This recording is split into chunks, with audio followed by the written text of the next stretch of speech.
First at 4, the storms are back, and there's a lot more of them with a lot more lightning than what we were looking at yesterday. We'll track them for you coming up. Karen? Also first at 4, a former teacher faces criminal sex charges, and police describe the kind of grooming they say he used to get to know the students. When it comes to COVID vaccines, one age group in Michigan has already reached that 70% milestone, and Priya Mann is live with another perk for those who haven't gotten their shots. Priya. Hey, Karen, fans are slowly making their way to Comerica Park for what could be the first full-capacity game. And while you're here, why not get vaxxed? We'll explain. First at 4.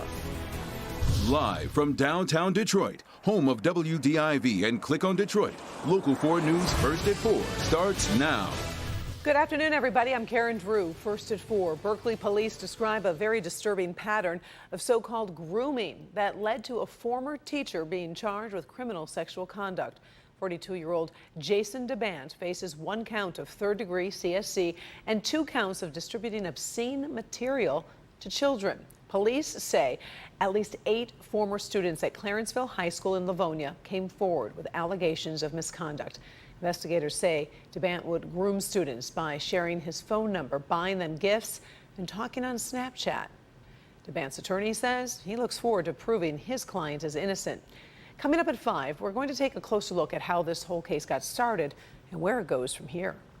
Today, Michigan House Democrats call on state lawmakers to approve a major police reform bill. The package consists of 16 bills that look to transform policing in the state. Democrats say the bills would increase safety for the public and push accountability for officer misconduct with a national database to track offenses. The proposal also bans chokeholds and no-knock search warrants. It was unveiled alongside the cousin and mother of Breonna Taylor, a Grand Rapids native, who was killed during a March 2020 drug raid at her Louisville, Kentucky apartment.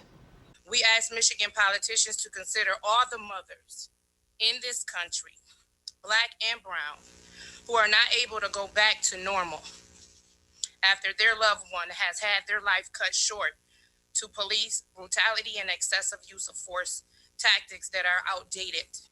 It's necessary that we ban no-knock warrants so that no other parent has to receive the call that I received in the wee hours of the morning of March the 13th, 2020.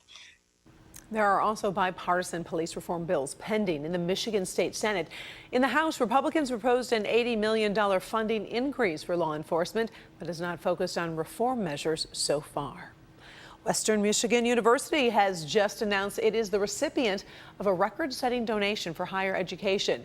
The donation to the WMU Foundation totals $550 million. Right now, the donor is choosing to stay anonymous, which has a lot of people trying to guess who's being so generous.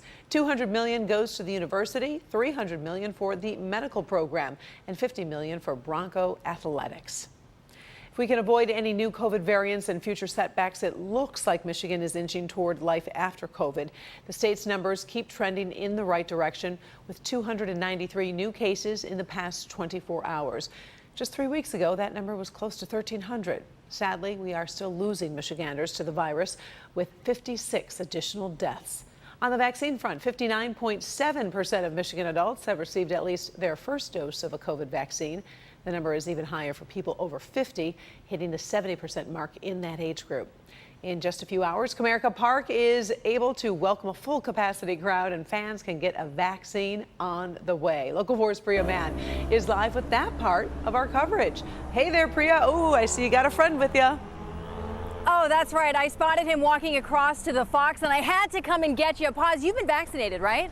Oh, absolutely. So have I. But if you haven't been vaccinated, you guys have a really cool initiative going on, right? Is it over at the Fox? All right, let's take a walk over together. You know, we've been seeing fans walking into Comerica Park, of course, to see Paz and to see the Tigers play. But across the street at the Fox, it has been a slower trickle, sort of highlighting the challenge that we've been having across Michigan to get folks vaccinated. So the Tigers are teaming up with McLaren Health and Meyer for a vaccine pop-up clinic. It's part of MLB's Vaccinate at the Plate initiative.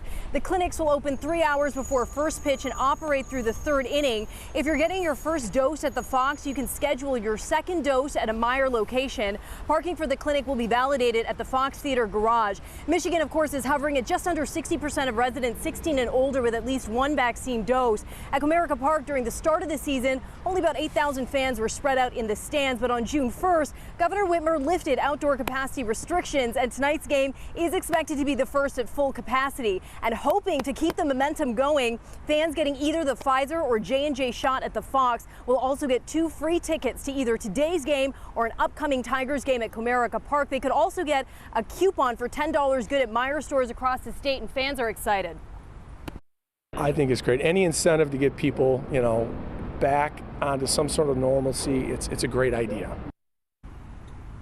Hey, Paz, I think this is the closest we've been together in more than a year, huh? How you feeling? Oh my God. Well, this is what you can do when you're finally fully vaxxed. Thank you so much, Paz. And of course, those vaccination clinics, they're happening right there, right? At the Fox?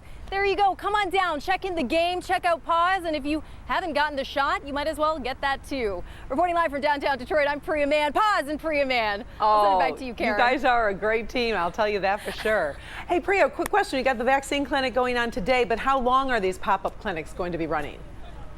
So they are going to run from today through Sunday. Paz has got to come back, but times vary depending on the game. So your best bet is to check out clickondetroit.com. I'll send it back to you. Sounds hey, Paz, good. Stick around. All right, we'll check back with you later. Have a good one, Priya, and thanks to Paz. All right, in the first forecast, it is hot, it is sticky, and we're keeping an eye out for those isolated storms that might get in your way. Let's get the very latest from meteorologist Ben Bailey. Hey, Ben. Hey, Karen. Yeah, they're about to get really wet downtown here within the next few minutes. You can see we've got a lot more activity. Look at all of that lightning that we're seeing with these thunderstorms that just sort of blew up here within the last 20 to 30 minutes, especially from the cell that's right there in the heart of the metro zone in Wayne County. In fact, when we take off the lightning, you can see just how heavy some of this rain is. These storms are slow moving. They're only moving at about 20 miles per hour. You can see there's about a 40% chance we could get some half-inch hail in that storm. But when we put a track on this, it's moving off to the north at about, again, 20 miles an hour. Our hail detector shows nothing out there right now. However, we're getting a little bit of wind starting to appear in some of these storms. So gusts 30, 40 miles per hour possibility with these storms, although we're not anticipating anything severe right now. We'll continue to track this, see what it means for game time and also for the rest of the commute in just a few minutes. Karen. A new bipartisan report revealing evidence of an epic security collapse before the January 6th riots on Capitol Hill. The U.S. Senate report says there were intelligence failures on multiple levels. It says the Capitol Police, the FBI, and Department of Homeland Security had intelligence on what Trump supporters were planning, but failed to issue threat assessments. That left the Capitol Police force unprepared and many officers without proper protective gear. We're going to dig into that report further tonight at 5, including reaction from Michigan Senator Gary Peters as the chair of the Homeland Security Committee. To pay a ransom or not to pay a ransom, that is one of the biggest questions facing businesses and government leaders as hackers launch more cyber attacks on American targets. Today, the CEO of Colonial Pipeline was on the hot seat on Capitol Hill. Kimberly Gill in the newsroom. And Ken, this CEO does not regret how he answered that question. He does not, Karen, and good afternoon to you. You may remember the ransomware attack on a massive pipeline crippled the fuel industry, mainly along the East Coast last month. But the attack on Colonial quickly became one of the most high-profile cyber attacks in recent memory. We saw people rushing to buy gasoline with shortages along the East Coast. Government leaders have said it's a bad idea to pay ransoms because it tends to encourage more attacks. But Colonial's CEO says he couldn't even predict how much worse things would have been if he didn't agree to pay more than $4 million to the hackers. Joseph Blunt also wondered if that kind of speculation should even play out in a public venue. In the end, he felt he did what he had to do. I believe with all my heart it was the right choice to make. But I want to respect those who see this issue differently. I also now state publicly that we quietly and quickly worked with the law enforcement in this matter from the start, which may have helped lead to the substantial recovery of funds announced by the DOJ this week. And we told you yesterday the Department of Justice was able to reclaim more than $2 million of that ransom by hacking the hackers, so to speak. So the U.S. Senate looking for answers on how to move forward as the Biden administration warns businesses big and small to prepare for more attacks in the future. So Karen, it's an issue we will, of course, continue to follow closely. For now, we'll send it back to you. All right, most definitely. Thank you, Kim. Mm-hmm. Still ahead, first at 4, ready or not, Amazon says it is time to share, how a new feature could affect your devices unless you do something about it. And a disturbing mystery leads to a nationwide search. Why police have issued an arrest warrant for this missing mother. The parents of an 8-year-old boy say bullying like this had deadly consequences. Now, an Ohio school district is paying up and promising to protect other children. We have the pro tips to take the anxiety out of back-to-work separation for your pets. Oh, that's the spot. Pet parents won't want to miss it tomorrow on Local 4 News Today.